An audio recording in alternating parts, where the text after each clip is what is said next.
Hey, good morning, everybody. Or actually, it's afternoon. Good afternoon, everybody. It is Monday, August 24th, and I know that you are definitely not used to me sending video messages, but this is where we're going. This is where we're moving into as far as the future is concerned. And I pray that many of you that haven't had the opportunity on Sunday morning at 11 o'clock to watch live stream has been able to, within the last 24 hours, to have watched it and to have watched the message concerning bold believers. As I woke up this morning, I began to think about all the things that I should have said, all the things I shouldn't have said. I am my worst critic, and so I critique my teaching and messages constantly. And I began to think about my overall life, and the Lord began to minister to me and to show me that every significant thing that I've ever achieved in life, whether it was the house I'm living in right now, the cars that I drive, the jobs that I've had where it required me to have a master's degree and I don't even have a bachelor's degree, to the type of building that we have, the type of edifice that we have, just the type of, just everything that I've ever gone after, even my wife, going after her, has required two things from me: my faith and my boldness. I would not be where I am right now today if it wasn't for having this unbelievable level of faith, and this unbelievable level of boldness to dare to do what other people are afraid to do, said they can't be done, or just don't want to be done. And I want to challenge you, because as we move forward into this race in the kingdom, I need you to know that even as I shared in the sermon on yesterday, how I confess and believe how the Lord is going to give me the territory of Middletown for my family heritage. I believe that the Lord is going to give New Beginnings Ministries a dominant effect of the tri-state area of New England, as well as other southern states. But I believe that the Lord wants to give us the New England region to be an impact, where we would literally be able to plant 7 churches, 8 churches in the New England. When I say New England, I'm talking about Boston. I'm talking about Rhode Island. I'm talking when I talk about this New England area. That could be Jersey, whatever, New York. I mean, wherever we're at in New England, I believe that the Lord would have us to have a great influence on that. With that being said, the question then arises: if God has positioned me to operate with boldness and to operate in faith, what's stopping me? And the answer is the people. Moses was unable to take the land that God promised the people because he only had 2 people that saw what he saw. Everyone else saw themselves as grasshoppers. Everyone else saw themselves incapable of accomplishing this goal because they looked at their opposition instead of what God said. And though he had Joshua and though he had Caleb standing right by him saying, yo, let's go get them. Let's eat them up. They ain't nothing but lunch to us.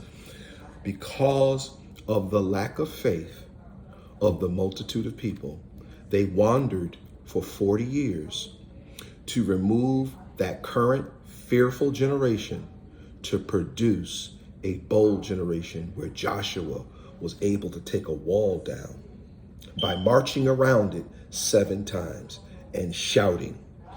He didn't lift a fist. They didn't put a hammer to the wall. They marched around it 7 times through the direction of God, through faith that God told them to do. And they shouted unto the Lord, and the wall came down. And they were able to take territory, and the reputation followed them. And people remembered, this is the same people that split the Red Sea. This is the same people that caused Pharaoh's army to drown. And now they're taking down walls. I want you to know that God has blessed us with a leader that has a Joshua spirit, that has been raised under the Moses regime and has learned so many things with old school dynamics. But this is the season for us to take walls down.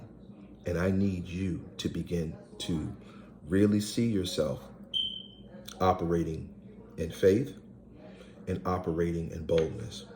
And so I'm going to ask you the same question I asked yesterday in the sermon. What's the last bold thing you've done for the kingdom of God? When was the last time you did something really bold, that really goes against the grain, really goes against who you are? And you have to totally rely on God for this thing to work. Because I promise you, there are millionaires in our ministry. You just don't know it yet because you haven't stepped out in boldness. There are entrepreneurs that have yet started their business in our ministry because the lack of faith and the lack of boldness. There are many people that should be preaching, prophesying, laying on hands, ministering to people that are sick, people that are disenfranchised.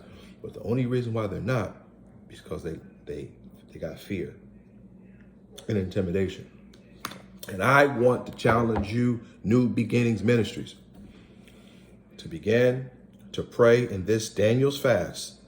Lord, give me the boldness and the faith that my pastor's been talking about and been preaching about, because I want to be able to be like Peter and get out the boat and walk on water.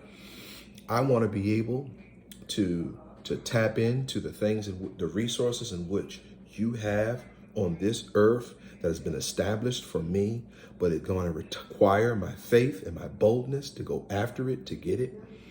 I want you to agree with me as I agree with you that better is coming and greater is on its way.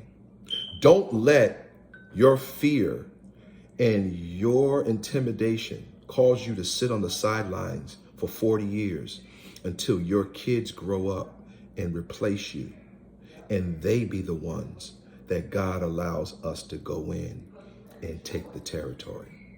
Because remember, Moses, he was pretty much there. The only reason why Moses didn't make it was because he disobeyed God, and God said, you ain't gonna be able to see the promised land. He would have been right there too. Joshua was 80 years old. Caleb, 80 years old, and Caleb is saying, give me that mountain. That's the mountain that God promised me, and that's the mountain I'm going to go after. I know there's giants there, but I'm ready to fight. And the question that you have to ask yourself is, are you ready to fight? Are you ready to fight for a greater place for your family? Are you ready to fight for a greater place in ministry for yourself? Are you ready to fight for a greater place of advancement, promotion-wise on your job? Because anything that's worth having is worth fighting for. And so I want you to be praying with us. I want you to keep your plate turned down, turn off that TV, really, really listen to what God is saying to you concerning this season. And because in this season of fasting, in this season of Daniel fast, God can give you $1 million idea. God can give you the direction on how to purchase your next home. God can show you exactly where you need to be if you just sit and listen. So I love you. I thank God for you. I hope you're praying for us, because I believe that this is a great season for us. I believe that the sky is the limit. But I'm telling you, without faith, without boldness, it's impossible to please him. We're going to have to really, really pray about that. All right. I love y'all. Stay strong. Stay bold. Stay black.